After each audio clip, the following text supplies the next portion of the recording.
Hi students, आज हम discuss करने जा रहे हैं CA inter paper 2 corporate and other laws से रिलेटेड जो एमसीक्यू एंड केस स्टडी नवंबर 2022 से रिलेटेड। लेकिन एक चीज मैं बड़ा क्लियर कर दूं, ऑब्वियसली एमसीक्यू वगैरह ये पब्लिक डोमेन में नहीं आता है। मेरे को बच्चों की रिक्वेस्ट थी, सर ये भी सॉल्व करके दे दीजिए, क्योंकि जिस दिन पेपर हुआ था उसी दिन मैंने नॉर्मल पेपर भी सॉल्व करके डाल दिया था। तो मैंने कहा भैया मेरे पास तो क्वेश्चन है नहीं कि मैं कहां से सॉल्व करके दे दूं। तो कुछ बच्चों ने ये क्वेश्चन दिए, तो भैया मुझे इसके ऑथेंटिसिटी का पता नहीं है, सही दिए गलत दिए क्या दिए। तो मेरा क्लियर कट डिस्क्लेमर है, इसमें मेरा कोई लेना देना नहीं है। मुझे क्वेश्चन दिए गए और जस्ट स्टूडेंट्स की रिक्वेस्ट पे ही मैं इसके ऊपर डिस्कशन करने जा रहा हूं। पहला प्रश्न देखिए, आपसे पूछा गया minimum amount of the company is required to spend on account of CSR in financial year 22-23। ये हम जानते हैं अंडर सेक्शन 135। पिछले 3 साल के एवरेज प्रॉफिट्स का हमें 2% लेना होता है। पिछले 3 साल के प्रॉफिट दे रखे हैं, उसका एवरेज करके 2% ले लीजिए। उसके हिसाब से ऑप्शन नंबर डी यहां पे निकल आती है। अगले प्रश्न में पूछा गया है कि ये कंपनी जो है एफएमसीजी में डील करती है, रजिस्टर्ड ऑफिस मुंबई में है। Composition of board and KMP बताया गया है, जहां लिखा है पी एक एमडी है, क्यू और आर सिंपल डायरेक्टर है, एसपी एक सिंपल डायरेक्टर है और मिस्टर वी सीएफओ है और डब्ल्यू होल टाइम सीएस है। अब पूछा गया है if any compliance relating to maintenance and books of accounts is not followed, मतलब बुक्स ऑफ अकाउंट्स जिसके ऊपर डील करते हैं हम सेक्शन नंबर 128, तो नहीं फॉलो किया गया, पेनल्टी किसकी होगी। तो 128 में 4 लोगों की हम पढ़ते हैं, राइट। एक हम पढ़ते हैं एमडी जिसमें पी आ जाएगा, एक हम पढ़ते हैं सीएफओ जिसमें वी आ जाएगा, पी एंड वी पक्का है। तीसरा होल टाइम डायरेक्टर, अगर वो इंचार्ज ऑफ फाइनेंस है, डब्ल्यूटीडी, जो क्वेश्चन में दे नहीं रखा। नंबर 4 जिसको कोई ऐसी रिस्पॉन्सिबिलिटी दी गई हो वो भी नहीं बता रखा। तो in that situation A option deems to be the correct one. Next. कहता है the amount accumulated in investor education and protection fund shall not be used for. देखिए IEPF के ऊपर हम सेक्शन 125 के अंदर पढ़ते हैं। आपसे क्वेश्चन पूछा गया है कि भाई किस कार्य के लिए हम इसे इस्तेमाल नहीं करेंगे। तो पहली बात है रिफंड करने के लिए डिपॉजिट डिविडेंड बिल्कुल करते हैं, तो ऑप्शन ए तो हो नहीं सकती। रीइंबर्समेंट ऑफ लीगल एक्सपेंसेस करते हैं क्लास सूट के लिए, तो ये भी नहीं हो सकता। डी अगर आप देखिए disgorgement of amount to the eligible applicants who suffer the loss, ये भी ठीक है, तो ये भी नहीं हो सकता। नंबर सी यहां देखेंगे ग्रांट और डोनेशन टू द गवर्नमेंट, क्योंकि आईईपीएफ में सरकार से ग्रांट लेते हैं देते नहीं है। So option number C 125। Then which among the following companies, कहता है किस कंपनी को जरूरत नहीं है सुविधा देने की मेंबर्स को कि वो वोट डालें बाय इलेक्ट्रॉनिक मोड। देखिए हम 108 सेक्शन में पढ़ते हैं इलेक्ट्रॉनिक वोटिंग जरूरी है उस कंपनी को जिसके इक्विटी शेयर्स लिस्टेड है या जिसके 1000 से ज्यादा क्या है मेंबर्स हैं। तो देखिए बी लिमिटेड के इक्विटी शेयर्स क्या है लिस्टेड है, राइट। तो ये तो हो नहीं सकता क्योंकि नॉट रिक्वायर्ड पूछा गया। ए लिमिटेड के भी इक्विटी शेयर्स लिस्टेड है, ये भी नहीं होगा। सी लिमिटेड उसके preference shares are listed. The company के कहता है having both equity and preference, लेकिन लिस्टेड प्रेफरेंस है, तो प्रेफरेंस के लिए ई वोटिंग आपको देने की सुविधा की जरूरत नहीं होती। और डी लिमिटेड के इक्विटी शेयर प्रेफरेंस शेयर दोनों लिस्टेड है, तो अंडरस्टूड है। यहां पे ऑप्शन नंबर क्या निकल आती है, सी निकल आती है। So will go with option number C. अगला क्वेश्चन कि पब्लिक कंपनी है, डिपॉजिट्स लिए हैं 50 लाख के लिए हैं, पब्लिक से लिए हैं, 1 अप्रैल 21 को लिए हैं, 24 महीने के लिए हैं और स्वाभाविक है रीपेबल होंगे मार्च 23 को। रेट ऑफ इंटरेस्ट 9% बताया गया है। एक डिपॉजिटर ने रिक्वेस्ट किया है 1 जून और ईयर आपके सामने है 22 को रिक्वेस्ट किया, तो दैट मीन्स 1 साल से ज्यादा हो चुका है। दैट मीन्स आप कह लीजिए यहां पे 15 महीने हो चुके हैं, क्योंकि अप्रैल मई और 7 में निकल गया और वो 6 लाख रुपए अपने वापस मांग रहा है। तो देखिए पहली बात हम कहते हैं कि जो समय है अगर वो 6 महीने वाला जैसे यहां हो गया 2 मंथ्स एक्स्ट्रा है, तो आपको जो इंटरेस्ट मिलेगा वो सिर्फ 1 साल का मिलेगा, मतलब पार्ट ऑफ द ईयर हम क्या करेंगे इग्नोर करेंगे। नंबर 2 आप प्री मैच्योर टर्मिनेशन मांग रहे हैं, तो रेट ऑफ इंटरेस्ट 1% से कम हो जाता है, दैट मीन्स मिलेगा 8%। तो इसलिए सीधा सीधा कहूंगा क्योंकि 1 अप्रैल को आपने डिपॉजिट दिया था, 1 जून को आप वापस मांग रहे हो, जून तक इंटरेस्ट नहीं मिलेगा, कब तक मिलेगा 31 मार्च तक मिलेगा, 1% कम होकर मिलेगा तो 8% मिलेगा। So C option I will say straight way सीधा सीधा is the correct answer as per rule number 15, obviously the company is acceptance of deposit rules के मुताबिक। और ये मैं कहूं ये एग्जाम्पल कॉपी पेस्ट था जो इंस्टीट्यूट के स्टडी मैट में था। देन पूछा गया which among the following is correct as per companies act with regard to preservation of register of members and index. देखिए register of member and index हमेशा permanently ही आपको प्रिजर्व करना होता है और ये कस्टडी में होता है सीएस की या कोई और पर्सन ऑथराइज्ड हो। तो देखिए ये लिखा है register of member along with the index shall be preserve permanently and shall be kept in custody of CS और person authorised by the board. So will go with the option number D again as per rule number 15। Obviously rule number 15 किसका, the companies management and administration rules 2014 के मुताबिक। Then next question कह रहा as per the provisions of companies act बताइए and the rules made there under an eligible company is not permitted to accept from public or renew the same deposit secured or unsecured which is repayable on demand or in less than dash months. Further, the maximum period of acceptance of deposit cannot exceed dash month, but for the purpose of meeting any of its short-term requirement of funds, a company may accept or renew deposits for a term earlier than dash month subject to certain conditions. देखिए आप जानते हैं minimum period होता है 6 महीने, maximum होता है 36 महीने, लेकिन एक शॉर्ट टर्म डिपॉजिट की स्पेशल कैटेगरी 3 महीने वाली होती है, right. 3 fill in the blanks हैं, तो उसके हिसाब से आपको अपनी ऑप्शन स्वाभाविक है क्या करनी है, चूज करनी है। जैसे मैंने कहा 6 महीने 36 महीने, तो यहां पे तो 6 महीने आ गए, यहां 36 महीने आ जाएगा, लेकिन यहां क्या लिखा है for earlier than dash months, right, earlier than. तो इसलिए देखिए यहां क्या लिखा है, अगर आप बी ऑप्शन लेके चलेंगे 324 ये तो गलत हो गया, 660 ये भी गलत हो गया, 360 एंड 6 ये गलत हो गया, क्योंकि नॉर्मली आप डिपॉजिट कितने महीने के लिए लेते हैं, और क्योंकि देखिए आप जो नॉर्मल है वो चलते हैं 6 महीने के लिए 36, एंड यहां पे है अर्लियर देन, तो अर्लियर देन दैट मीन्स 3 महीने वाला आंसर है, तो 6 महीने से कम हो सकता है। Next, a copy of financial statements including consolidated financial statement if any, auditor's report and every other document required by law to be annexed to financial statement which are to be laid before a company in JM shall be sent to not less than कह लीजिए 21 days before the date of meeting। तो obviously question है section 136 पे, जहां हम कहते हैं कि ये फाइनेंशियल स्टेटमेंट वगैरह आपने भेजनी होती है। सिंपल किसको भेजनी होती है, मेंबर को, ट्रस्टी डिबेंचर होल्डर को, और नंबर तीसरा कोई और पर्सन जो एंटाइटल्ड है। तो इसलिए अगर आप ऑप्शन देखेंगे तो यहाँ पे जैसे इसमें डायरेक्टर लिखा है, ये तो हो ही नहीं सकता, डायरेक्टर लिखा है, ये दोनों तो सीधा सीधा गलत हैं। Every member of company, every trustee for debenture holder and all persons other than such member of trustee being the person so entitled. So we'll go with the option number C, क्योंकि D में गलत क्या है, member लिख दिया, every debenture holder लिख दिया, debenture holder नहीं होता, ट्रस्टी ऑफ डिबेंचर होल्डर होता है। So option number C section 136। Then AGM कहता है स्केड्यूल थी 22 जनवरी को, एक शेयर होल्डर है वो अपना इंस्पेक्ट करना चाहता है प्रॉक्सी फॉर्म, तो ऑब्वियसली हम जानते हैं सेक्शन 105 के अंदर आपको 3 दिन का प्रायर नोटिस देना होता है। 22 जनवरी की देखिए मीटिंग है, तो 3 दिन आप बैकगर में आएंगे, तो आंसर क्या आ जाता है आपका 19 जनवरी। So option number D. Then as per the provision of companies act and rules an eligible company in case of the depositor so desire may accept deposit in joint names not exceeding, obviously 3 होता है, और joint deposit may be accepted with और without any of the clauses namely jointly either और survivor, first named और survivor, any one और survivor, बिल्कुल ठीक है। दीज क्लॉजेज ऑपरेट ऑन, मतलब पैसे कब मिलेंगे, ऑब्वियसली ऑन मैच्योरिटी। सो इसलिए 3 एंड मैच्योरिटी को अगर हम देखते हैं तो हमें ऑप्शन नंबर क्या नजर आती है, ए, और ये डिपॉजिट्स वाले चैप्टर में रूल नंबर 10 के अंदर हम इसे पढ़ते हैं।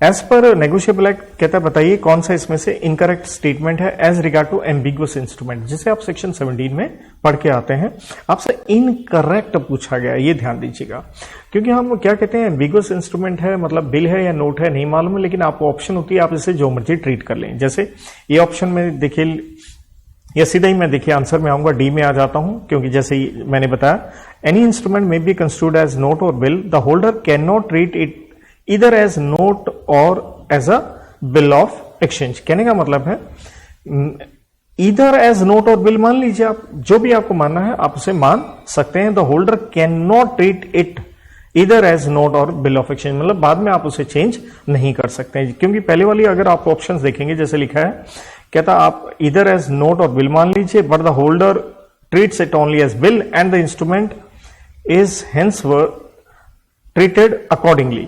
क्योंकि देखिए आपको क्वेश्चन में ध्यान क्या रखना, आपसे पूछा गया था, आपसे पूछा गया इनमें से इनकरेक्ट बता दूं, इनकरेक्ट कौन सी है। तो जैसे पहले वाली आप देख रहे हो कि नोट और बिल है, लेकिन उसने क्या मान लिया, बिल, तो उसने बाद में उसे बिल ही माना, तो बिल्कुल ठीक है, क्योंकि बाद में आप ऑप्शन चेंज नहीं कर सकते हो। दूसरे में क्या था, नोट और बिल है बट द होल्डर ने उसे नोट मान लिया and the instrument is treated accordingly, तो ये भी ठीक है।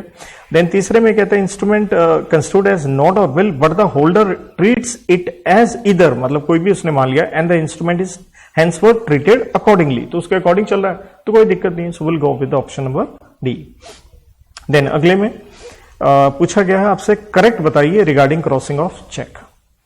तो जैसे लिखा है holder of cheque may cross, देखिए पहली बात हम 125 में पढ़ते हैं, आप क्रॉसिंग कोई भी कर सकता है, ड्रॉप भी कर सकता है, होल्डर भी कर सकता है, आप जर्नल करें, स्पेशल करें, या जर्नल से स्पेशल में कन्वर्ट करें, या जर्नल स्पेशल से आप अकाउंट पे या नॉट नेगोशिएबल जो हम 130 में पढ़ते हैं आप कन्वर्ट कर सकते हैं।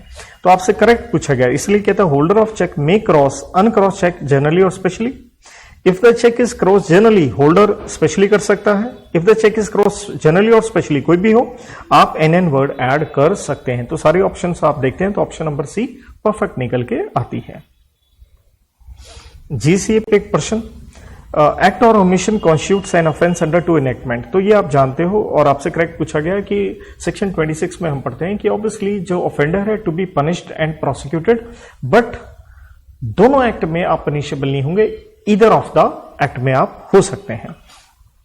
तो इसलिए स्ट्रेट वे यहां पे अगर आप डी ऑप्शन देखते हैं कि प्रोसिक्यूट एंड पनिश्ड होगा इन अंडर ईदर और any of the enactments but shall not be punished twice for the same offence. Then आपसे पूछा गया बताइए इनमें से कौन सा इंटरनल एड नहीं है। देखिए इलस्ट्रेशन भी इंटरनल एड है, एक्सप्लेनेशन भी है, स्केड्यूल भी है, प्रीवियस लॉ जो होता है ये एक एक्सटर्नल एड होता है। So will go with option सी।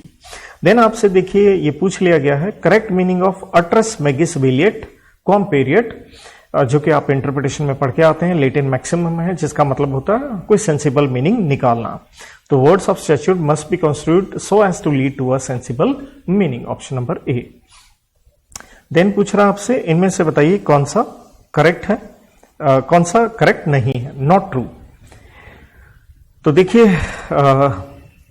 मैं सीधा ही आंसर वाली ऑप्शन पे चलूंगा। Authority given to borrow money makes the principal liable, आपने एज ए प्रिंसिपल एजेंट को अथॉरिटी दी है, बोरो कर लीजिए। इवन इफ, आपसे इनकरेक्ट पूछा गया, even if agent borrows beyond authorize limit. देखिए प्रिंसिपल लायबल होता है within the limit, section 226 में हम पढ़ते हैं, उसके ऊपर वो लायबल नहीं होता। वो अलग बात है 227 228 में आप पढ़ते हो कि वो एक्सीड जो उसने किया है सेपरेबल है या नहीं है, तो इसलिए यहां लायबल नहीं हो सकता। बाकी आप ऑप्शन में देखेंगे क्योंकि आपसे इनकरेक्ट पूछा गया, करेक्ट नहीं पूछा गया, राइट। जैसे पहले में लिख दिया गया है कि principal is bound by the agent within the scope of authority, बिल्कुल ठीक है ji. Principal is liable for committed by agent in the course of agency, बिल्कुल ठीक है। Authority is given to sell goods, तो अगर तो यहां पे मर्केंटाइल एजेंट हो गया तो उसको बोरो और प्लेज करने की भी पावर होती है, सो इसलिए option number C. Then Ramesh ने कॉन्ट्रैक्ट किया है राहुल के साथ इंडेमनिटी का, जिसे आप सेक्शन 124 में पढ़ते हैं और 125 में आप राइट्स ऑफ इंडेमनिटी होल्डर पढ़ते हैं। तो रमेश ने राहुल को इंडेमनिटी का कॉन्ट्रैक्ट दिया है कि किस लिए इंडेमनिटी करूंगा मैं आपको, कोई भी परिणाम कॉन्सिक्वेंसेस, जो कोई कार्रवाई राहुल मे टेक, जो राहुल है वो कार्रवाई करेगा अगर किसके खिलाफ, पूर्वी के खिलाफ अगर कार्रवाई करेगा, उसमें से कुछ लॉस होता है तो रमेश उसे क्या करेगा, इंडेमनीफाई करेगा। पूर्वी इज कॉल्ड अपॉन टू पे द सम ऑफ मनी, क्योंकि पूर्वी से राहुल ने पैसे लेने थे लेकिन उसने नहीं दिए। कहता बताइए इनमें से कौन सी स्टेटमेंट इनकरेक्ट है रिगार्डिंग लायबिलिटी ऑफ रमेश। तो देखिए अगर आप सारे ऑप्शंस देखेंगे उसके हिसाब से मैं बताऊं तो चलिए डी से स्टार्ट कर देते हैं। Ramesh liability continues even if Puri is omitted from being sued, अगर केस ही नहीं करता है तो लायबिलिटी तो उसकी कंटिन्यू रहेगी, क्योंकि इंडेमनिटी कब है, अगेंस्ट कॉन्सिक्वेंस ऑफ एनी, जो कार्रवाई राहुल पूर्वी के खिलाफ करेगा। देन है Rahul must choose to proceed against Purvi first, obviously तभी इंडेमनिटी मिलेगी, तो ये तो करेक्ट है क्योंकि हमें क्या ढूंढना, इनकरेक्ट देखना है। Ramesh liability continues even if Puri has not been sued, तो जब तक केस नहीं किया तो कॉन्सिक्वेंस तो होगा नहीं, तब भी रहेगी। राहुल में choose to proceed against Ramesh first, ये तो हो नहीं सकता क्योंकि इंडेमनिटी उसने कहा कि अगर consequences of any proceedings which Rahul, अगर उसके खिलाफ कार्रवाई करेगा। तो इसलिए option number A is the incorrect answer. Then देखिए, dash expresses the scope and object of the act more comprehensively. देखिए हम कहते हैं स्कोप, ऑब्जेक्ट, हिस्ट्री, बैकग्राउंड, ये कहां से पता चलती है? प्रेम्बल से। देन द डैश, तो यहां पे बेस्ट ऑप्शन ऑब्वियसली पहले पार्ट में क्या आना चाहिए? प्रेम्बल। शॉर्ट टाइटल तो आ नहीं सकता क्योंकि उससे हम हेल्प नहीं लेते हैं, इंटरनल एड लॉन्ग टाइटल से लेते हैं। So will go with option number D. Thereafter GCA से रिलेटेड डायरेक्ट क्वेश्चन है regarding commencement and termination of time, जो आप सेक्शन नंबर 9 में पढ़ के आते हैं, जिसे आप कहते हैं कि अगर आपने क्या करना है, एक्सक्लूड करना in the first of a series of days और any other period of time to use the word from, और अगर आपने इंक्लूड करना है last in a series of day और any other period of time to use the word to. So option number B. A case study on subsidiary holding company section 2 clause 87 read with obviously section 19, जहां हम पढ़ते हैं subsidiary holding से share नहीं ले सकती या होल्डिंग नहीं दे सकती वरना वॉइड होगा। एंड 123 ऑफ कंपनीज एक्ट, ये आता है डिविडेंड के ऊपर। तो देखिए पहले पैरे में लिखा है 31 मार्च 22 को paid up capital sunshine limited की आपके सामने 1 करोड़ रुपए है, 10 लाख के इक्विटी शेयर्स हैं, जिसमें से कहता हुपर के पास 6 लाख इक्विटी शेयर हैं। देखिए 6 लाख अगर आप 10 लाख के ऊपर लगाएंगे ये हो गया 60%। तो देखिए नेचुरल है हुपर लिमिटेड क्या होगी? होल्डिंग कंपनी होगी, क्योंकि अंडर सेक्शन 2 क्लॉज 87 अगर आपके पास मोर देन 50% क्या होते हैं? वोटिंग राइट, और वोटिंग राइट आप जानते हैं इक्विटी शेयर से ही होते हैं, तो date is perfectly fine. Then कहता है एंड 4 लाख किसी और के पास है साइमल्टेनियसली सनशाइन लिमिटेड, लेकिन उसी पल सनशाइन जो कि क्या बन गई यहाँ पे सब्सिडरी बन गई, कहता है उसके पास भी 5% इक्विटी शेयर ऊपर के हैं, तो अंडर सेक्शन 19 सब्सिडरी के पास नहीं हो सकते, लेकिन हम जानते हैं 3 एक्सेप्शन है जहां हो सकते हैं, जिसमें से बताया गया है कि 1% शेयर तो इसलिए है क्योंकि वो एक लीगल रिप्रेजेंटेटिव है किसका? Diseased member of Hooper limited का, तो 1% तो वो हो गया। What about 4%? तो क्वेश्चन में नहीं लिख के दे रखा, तो अंडरस्टूड है 4% शेयर लिए होंगे आपने बिफोर आप क्या बने हैं? Become subsidiary. अब समझना क्या है? समझना ये होता अगर सब्सिडरी बनने से पहले वाले जो शेयर हैं अगर सब्सिडरी के पास हैं तो होल्डिंग की मीटिंग में उसको कोई वोटिंग राइट नहीं होते हैं इस पॉइंट के अंदर, लेकिन यहां 1% में ऑब्वियसली आपको क्या मिल जाएंगे? वोटिंग राइट मिल जाएंगे। तो इसके ऊपर हम कोई क्वेश्चन देख भी सकते हैं।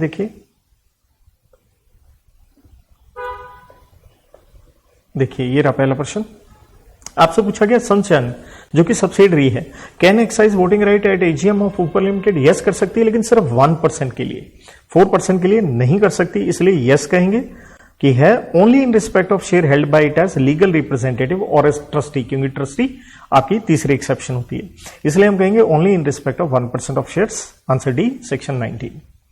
देन इसी के ऊपर एक क्वेश्चन और दे रखा है, whether Sunshine limited can further invest in equity shares of Hooper? Subsidiary holding के ये रिलेशन बनने के बाद नहीं ले सकती है, तो हम कहेंगे बिल्कुल नहीं ले सकती। So option D, no Hooper limited is holding of Sunshine, thereafter Sunshine can not make further investment in equity shares इस साल के बाद, क्योंकि तब आपका ये रिलेशन बन गया। Again answer on the basis of section number 19।